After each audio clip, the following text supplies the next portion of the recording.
What's good, guys? I'm John the Chief, and for this video is gonna be on how to get the final word, which is a brand new, legendary, unique 50 cal machine gun that is a guaranteed drop within Fallout 76 Wastelanders. And it is actually a top tier weapon. This is probably the best weapon that they have ever put in the game that is a guaranteed drop.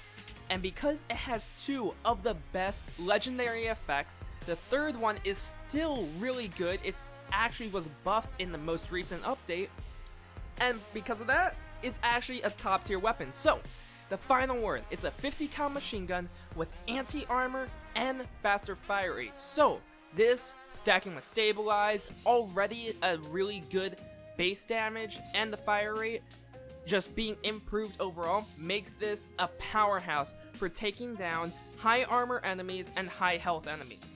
Then in addition, 250 damage resistance while reloading is the last perk, but they actually buffed that in the most recent update, because prior to Wastelanders, when you had that prefix on a weapon, what's gonna end up happening is that it will actually cancel out the other effects. So it would have lost the anti-armor and the faster fire rate, but they fixed that, so now you're gonna have all three effects on the final word: anti-armor, faster fire rate, and 250 damage resistance while reloading.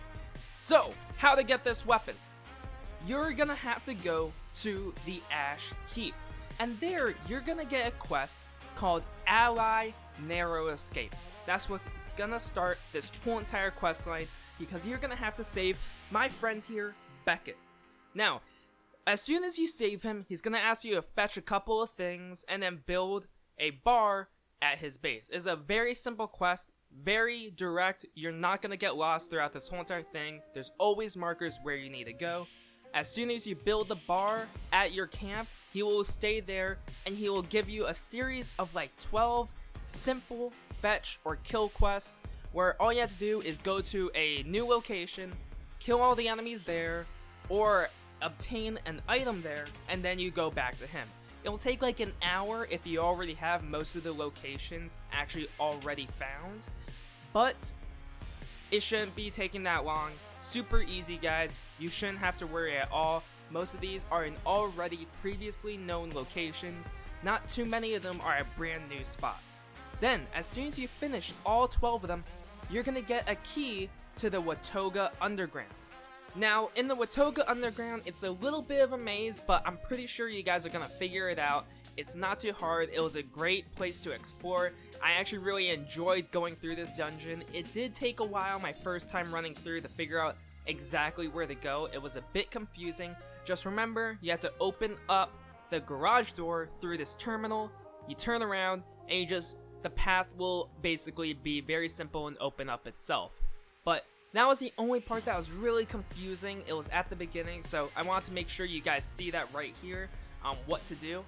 And then, once you get to the very end of this dungeon and you have traveled throughout the entire Watoga Underground, you're gonna have to clear out the whole entire area and then finally talk to the Claw, where it is actually gonna be a very heart-to-heart talk between Beckett and his little brother, who he ditched. I'm not gonna go into too many specifics for the story, but I always convinced him not to kill his little brother, and that he would be able to be saved. I'm not sure if that actually has a reason for why I got the final word when playing this game, but if it did, I just want to mention it because it's the only real choice that you'll be making throughout this quest line. And I don't want to make it so you guys actually don't receive the weapon, so I wanted to add that little bit. I've always convinced him not to kill his brother. Not sure if that actually had any correlation, but with other quest reward items, it has never really had a significant impact on the choices that I made. I've always gotten the same rewards at the end. Even with the Chinese stealth suit, I've experimented to see how drastic I can make it. I decided one time I killed the mother, one time I didn't kill the mother. It never changed whether I got the Chinese stealth suit, so I'm pretty sure the final word is gonna be the same way, where no matter what choice you make, you're gonna get it. But that's the only reason why I had to talk a bit about the spoilers and the story for what happens. And as soon as you're done talking to his little brother and Beckett, you are going to go back to your camp, talk to Beckett, and he's gonna reward you with the final word, which is probably one of the most consistent best weapons that you can actually get in this game. So I highly recommend doing this. If you're running any sort of strength build, you have to get this weapon because it is such a great one to fall back on, especially for killing enemies like the Scorched Beast Queen. All you have to do is add a prime receiver to this weapon and it should be able to melt the Scorched Beast Queen no problem, regardless of the build that you're using. Anyways, hope all of you guys enjoyed the video. Make sure to like, comment, subscribe if you enjoyed it. Make sure to turn on notifications on if you like this Wastelanders content, because I will constantly be uploading this for you guys. Anyways, hope all of you guys have a great day.